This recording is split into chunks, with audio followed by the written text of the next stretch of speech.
갈 때마다 새로운 여의도 IFC몰의 변신. 우리나라에서 매출이 가장 높은 백화점은 신세계백화점 강남점입니다. 최근 발표된 자료에 따르면 24년 연매출이 3조 3천억 원이 넘었죠. 2위는 롯데백화점 잠실점으로 역시 3조 원을 넘겼습니다.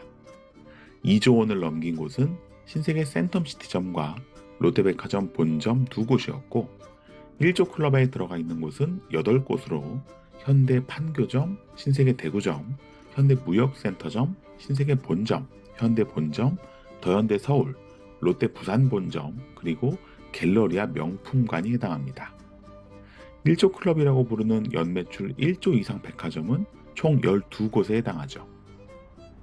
그런데 순위를 보면 알 수 있듯이 백화점 매출액은 명품관, 즉 고급 브랜드가 좌우하는 경우가 많습니다.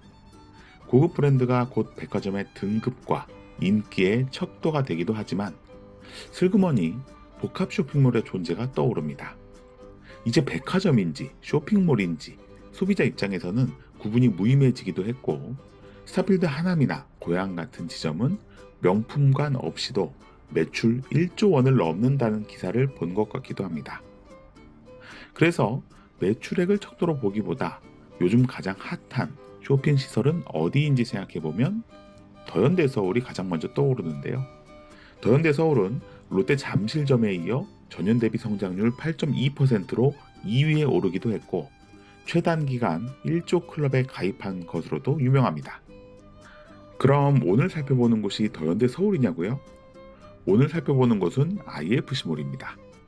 더현대 서울은 잘 나가고 있으니 이미 많이 알고 계실 테니까요. 팝업으로도 유명하고 디저트로도 유명하고 하나하나 이슈가 되는 매장이 들어올 때마다 기사도 계속 쏟아집니다. SNS에는 하루에도 수백 개씩 사진이 올라오고요. 그래서 이렇게 잘 나가는 더현대 서울이 들어오고 나서 그보다 상대적으로 오래되고 규모도 작은 IFC몰은 생존을 위해 어떤 방법을 택하고 있는지 궁금했습니다. 22년 6월경에도 더현대 서울과 IFC몰을 다룬 적이 있었는데요. 결정적으로 IFC몰을 다시 한번 살펴봐야겠다고 생각한 이유는 최근 IFC몰에 테라로사가 들어온 걸 확인했기 때문입니다. 더현대 서울은 많이 붐벼서 저녁을 먹으러 IFC몰을 찾았는데 테라로사가 생겼더라고요. 종종 기존 매장이 빠지고 새로운 매장이 들어오는 것은 알고 있었는데 최근에 분위기가 바뀐 것 같아서 다시 보니 꽤 많은 변화를 준 것 같았습니다. 오늘은 IFC몰의 변신과 상권의 MD에 대해 이야기해 보려고 합니다. IFC몰이 어떻게 변했는지 추적하기 위해서는 어떤 매장들이 나가고 어떤 매장이 새로 들어왔는지 살펴보면 되는데요. 마침 22년 영상 자료에서 홈페이지를 통해 게시됐었던 층별 매장 구성도를 찾았습니다. 그리고 각 층별로 25년 1월 기준 자료와 비교해 봤는데요. 먼저 L1층에서는 소매업과 F&B 업종의 변화가 동시에 눈에 띕니다.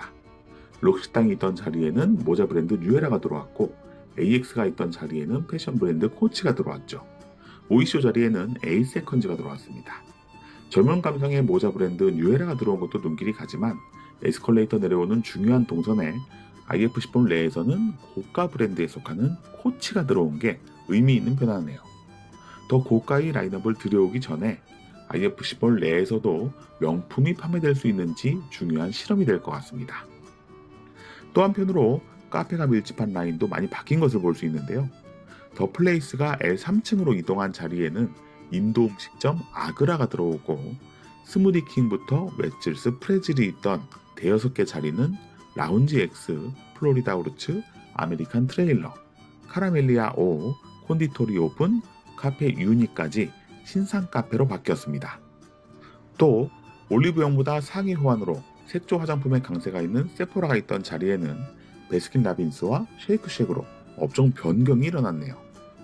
코치가 들어온 것도 IFC몰의 중요한 변화 중에 하나지만 세포라라는 화장품 소매업에서 쉐이크쉑과 베스킨라빈스라는 SPC 계열의 외식업으로 변경된 것도 매우 중요한 MD 변화였습니다. 이건 모든 층을 둘러보고 다시 언급하기로 하죠. L2층에서도 유의미한 변화들이 감지됩니다. 의류와 패션이 주된 구성인 것은 변함이 없지만 에노테카 같은 주류 판매점이나 라인을 올린 듯한 시계 매장 티소, 신발 매장 쿠에른 같은 브랜드가 새로 들어왔죠. 세련된 안경 매장 스테이 스튜디오나 엔드지, 미소, 센티크도 새로 선을 보였습니다. 또 키즈 카페 대신 무신사 스탠다드가 들어왔고 애견숍 자리에는 여성 의류 매그제이가 들어왔는데요. 매장 수나 비중은 크지 않았지만 아이들과 애견 동반 고객까지 IFC몰에 타깃으로 할지 안 할지 결정하는 중요한 변화였다고 볼 수 있습니다. 그리고 연말에 오픈한 커피 매장 테라로사의 입점도 굉장히 상징적이네요. 명품만 라인업이 있는 게 아니라 의류에도 신발에도 심지어 커피 매장에도 가격에 따른 라인업이 존재합니다. 매장 수에 따른 희소성도 브랜드 가치에 관여하게 되고요. 커피빈이 테라로사로 바뀐 건 커피가 커피로 가격대가 비슷하게 바뀌었다고 생각할 수 있지만 IFC몰 전체를 바라보는 소비자의 시선이 바뀔 정도로 큰 변화입니다. 다음으로 L3층은 원래 CGV 영화관과 외식업 위주로 구성된 층인데요. 업종이 바뀌면서 외국식이 많아진 것 같다고 하시는 분도 계시던데 정확히 말하면 업종 구성은 크게 변하지 않았습니다. 한식 자리에는 다시 한식이 들어가고 외국식은 외국식으로 바뀌었으니까요.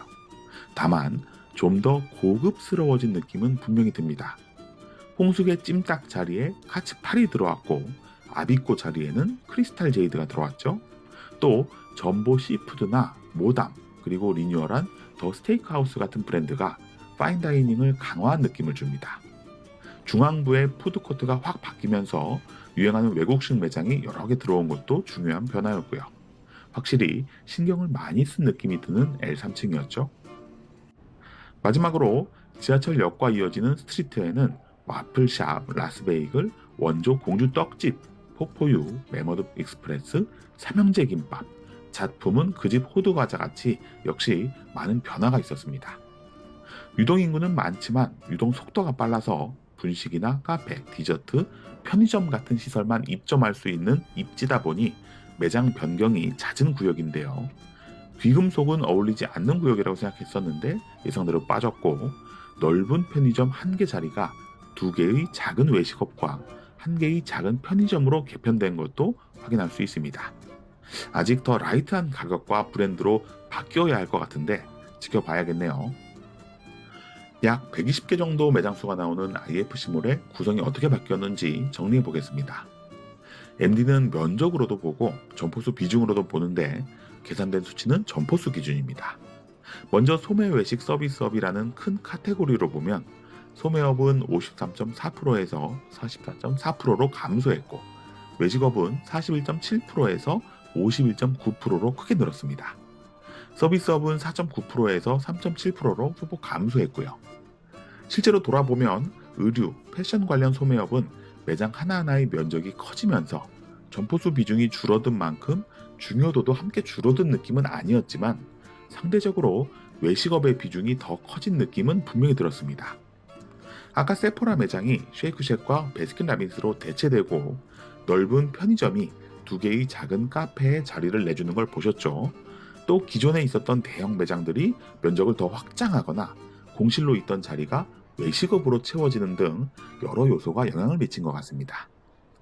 상세 업종으로 보면 늘어난 것은 카페 디저트류와 퓨전 요리 분식이었고 줄어든 것은 의류와 화장품이었습니다. 그러니 IFC몰이 변신하고 있는 첫 번째 방향은 외식업 강화로 정의할 수 있습니다. 그리고 이건 더현대서울이 외식업으로 유명세를 타는 것과 무관하지 않겠죠. 노티드 도넛이나 랜위치 샌드위치를 유치하는 등 카페 디저트류와 샌드위치, 브런치, 샐러드 같은 외식업을 강화했던 건 원래 하고 있었는데 한식이나 외국식, 푸드코트 쪽도 신경을 많이 쓰고 있는 흔적이 여러 군데 나타납니다. 두 번째 방향은 고급화로 정의해야겠네요. 코치의 입점도 굉장히 상징적인데 풋라커 대신 쿠엘은, 커피빈 대신 테라로사, 아비꼬 대신 크리스탈 제이드 같은 변화를 보면 업종에 상관없이 전체적으로 고급화를 하고 싶은 것 같습니다. 더현대서울이 젊은 층이 몰리는 디저트 맛집 같은 이미지라면 IFC몰은 30, 40대를 타깃으로 한 여유로운 공간을 만들려는 게 아닌가 생각이 드네요. 여유와 고급화가 컨셉이기 때문에 키즈 카페나 애견숍이 사라진 것도 같은 맥락이지 않을까 합니다. 어떠셨나요? 평소에 생각하지 않았던 부분이 조금 보이셨나요? 유통가에서는 브랜드 간, 지점 간 경쟁이 치열하기 때문에 이런 고민들을 끊임없이 합니다. 조금 더 손님을 많이 유치할 수 있도록 혹은 뺏기지 않기 위해 계속 새로운 구성을 고민하는 거죠. 그러다 우리 지점의 특성을 잘못 판단하고 목표 고객이나 MD 전략을 잘못 잡으면 한순간에 휑한 쇼핑몰이 됩니다. 크고 새로운 쇼핑몰은 계속 나타나거든요. 그런 의미에서 IFC몰은 최선을 다하는 것 같습니다. 매번 새로운 매장을 선보이려고 노력하는 게 보이죠. 저렇게 새로운 매장 하나 유치하는 게 결코 쉬운 일이 아니거든요. 다만 노력한 만큼 외부에 좀 더 많이 알렸으면 좋겠습니다. 이런 전략 방향과 컨셉, 새로 시도하는 실험들은 대상으로 하는 고객이 모여있는 곳에 가서 알려야 의미가 있으니까요.